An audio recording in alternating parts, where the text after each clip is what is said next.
Hello, you're watching the Star News Update. I'm Dany Matias.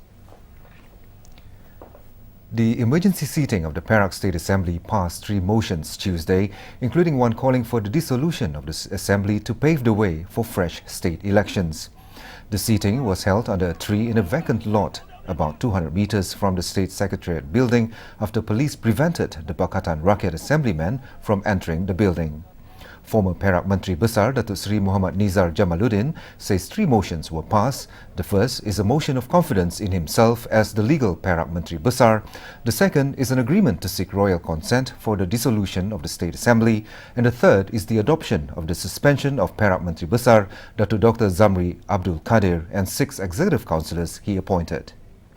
Police will trace several individuals who allegedly hurled abuse at them while they were preventing a group of assemblymen from entering the State Secretariat building in Perak to attend the State Assembly's emergency seating on Tuesday. Ipoh Police Chief Assistant Commissioner ACP Arisman Alias said more than 200 people had gathered outside the building, but the situation had been under control. However, he says several individuals had used abusive words and the police will trace them through the photographs taken. Lawyers representing Perak Legislative Assembly Speaker V Sivakumar had to withdraw after the Ipoh High Court ruled that private lawyers could not represent the state in a suit filed by Perak Menteri Besar Datuk Dr. Zamri Kadir. Judicial Commissioner Ridwan Ibrahim says that under the Government Proceedings Act, the Speaker can only be represented by the state legal advisor or lawyers appointed by the legal advisor. This is because the Speaker is part of the state government. Sivakumar's lead counsel, constitutional expert Tommy Thomas, says they will wait further instructions from the Speaker as they will refuse speaking rights under Ridwan's ruling. Dr. Zamri Abdul Kadir filed a suit to seek a court declaration that Sivakumar's suspension of Dr. Zamri and his 6 executive councillors from the State Assembly was unconstitutional and ultra vires the state constitution.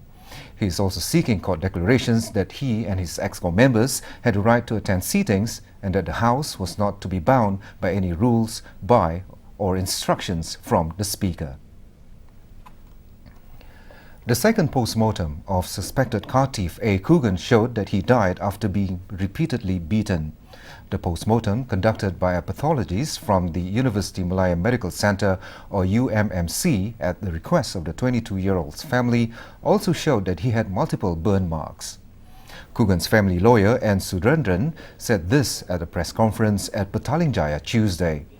The second post-mortem, which examined the entire body, found 42 other marks, burns and contusions from the sole of his feet right up to his head. He adds that the family will submit the second post-mortem report to the Attorney General's chambers Wednesday afternoon. For more updates, log on to thestaronline.tv. I'm Dany Matias and thanks for watching.